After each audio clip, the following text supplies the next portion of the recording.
Hello and welcome to the Burman Fan TV. It's the uncensored match preview show as San Miguel taking on Alaska Aces in both game number 1 and 2, the finals of the Smart Bro PBA Philippine Cup at the Araneta Coliseum. The game 1 will be at 5 p.m.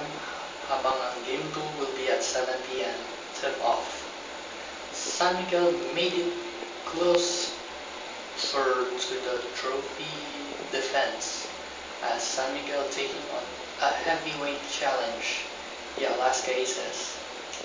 The last time Alaska Aces met Sesame was a loss again in the elimination round. So, kailangan makabawi ang San Miguel sa pagkakataon na ito sa bawat serye na pupunuin ng mga players na mabibigat na players like itong si Calvin Abueva and the rest of the gang of the Aces. San Miguel needs to make them back up for the center court with Yancy De Ocampo should be on the active lineup and JR Reyes. So, kailangan natin ng backup ng San Miguel Beermen for their game number 1 and 2 of the finals. Kahit he will be missed out by Junmar Fajardo. So, malaking impact na nawala si Junmar.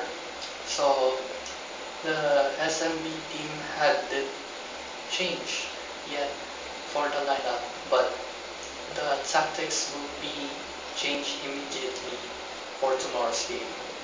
So, ang starting 5 sa akin in game number 1 will be Yachido Ocampo Jr., Arvin Santos, Ronald Tubit, Lassiter, and Cabagdon. Among sa game 2 will be Espinas will start, Arvin Santos, Lassiter, Cabagnot, and Chris Lutz.